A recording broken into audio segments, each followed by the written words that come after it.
அஸ்ஸலாமு அலைக்கும். கண்ணியமான சகோதர சகோதரிகளே, நபிமார்கள், இன்னும் சஹாபாக்கள், இன்னும் வலிமார்கள் ஆகிய இவர்கள் அனைவரும் எப்போதெல்லாம் அல்லாஹ்விடத்தில் துஆ கேட்பதற்காக வேண்டி கரத்தை உயர்த்துவார்களோ அப்போதெல்லாம் ஓதிய வளமையாக ஓதி அதில் பலன் பெற்ற அந்த ஒரு அற்புதமான சிறிய திக்ருகளை பற்றி தான் இந்த ஒரு காணொளியில் நாம் பார்க்க போகிறோம்.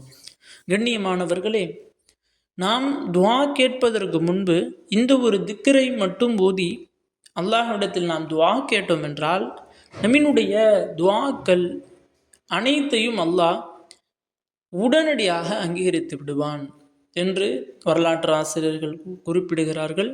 இன்னும் இந்த ஒரு பதிவு யாருக்கானது என்றால், நீண்ட நாட்களாக அல்லாஹ்விடத்தில் துஆ கேட்டும் அந்த அவர்களுடைய துஆக்கள் அங்கீகரிக்கப்படவில்லையே என்ற ஒரு நிராசையோடு இருப்பவர்கள், இன்னும் யாரெல்லாம் உடனடியாக எனக்கு இந்த ஒரு தேவை நிறைவேற வேண்டும், நான் எவ்வளோ பெரிய சிரமத்தில் இருக்கேன், எவ்வளோ பெரிய சோதனையில் இருக்கேன், என்னுடைய சோதனைகள் என்னுடைய பிரச்சனைகள் எல்லாம் தீரணும், அதற்கு அல்லாஹ் என்னுடைய துஆவை அங்கீகரிக்கணும், இப்படின்னு இருக்கக்கூடியவங்களுக்கான ஒரு பதிவு தான் இந்த ஒரு பதிவு.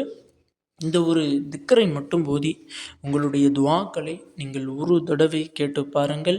நிச்சயமாக நீங்கள் அல்லாஹ்விடத்தில் கேட்ட எந்த துஆவும் மறுக்கப்படாமல் உடனடியாக உங்களுக்கு அங்கீகரிக்கப்படும். ஆக கண்ணியமானவர்களே, அப்படிப்பட்ட அந்த ஒரு திக்கர் என்ன அப்படின்னா, முதலாவது சலவாத் சொல்லிக்கங்க. முதலாவது உங்களுக்கு தெரிந்த சலவாத், அல்லாஹும்ம ஸல்லி அலா சய்யிதினா, இன்னும் ஸல்லல்லாஹு அலா முஹம்மதின் ஸல்லல்லாஹு அலைஹி வஸல்லம், இது போன்ற உங்களுக்கு தெரிந்த எந்த ஒரு சலவாத்தாக இருந்தாலும் சரி அதை ஒரு 100 முறை ஓதிக்கொள்ளுங்க.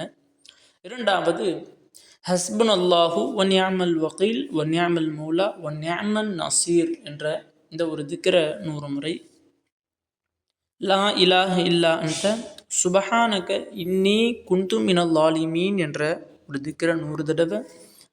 பிறகு சலவாத், அது நமக்கு தெரியக்கூடிய எந்த செலவாத்தாக இருந்தாலும் சரி. முதல்ல செலவாத் 100, ரெண்டாவது ஹஸ்புன் அல்லாஹ் அது 100, மூன்றாவது லா இலாஹ இல்லா அன்த சுபஹானக இன்னி 100, நான்காவது செலவாத். இந்த 4ஐயும் ஓதி உங்களுடைய துஆக்களை கேளுங்க.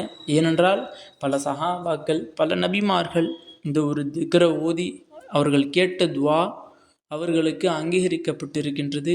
ஆக கண்ணியமானவர்களே, நாம் அல்லாஹ்விடத்தில் இந்த ஒரு திக்கரை ஓதி நாம் அனைவரும் துஆ கேட்போம். நம்மினுடைய தேவைகள், நம்மினுடைய துஆக்கள் எல்லாவற்றையும் நிச்சயமாக அல்லாஹ் நிறைவேற்றி தருவானாக. ஆமீன் என்று துஆ செய்தவனாக இந்த ஒரு காணொளியை முடித்துக் கொள்கிறேன். இந்த காணொளி பிடித்திருந்தால் ஷேர் செய்யுங்க, லைக் செய்யுங்க, கமெண்ட் செய்யுங்க, மறக்காமல் துஆ செய்யுங்க. அஸ்ஸலாமு அலைக்கும்.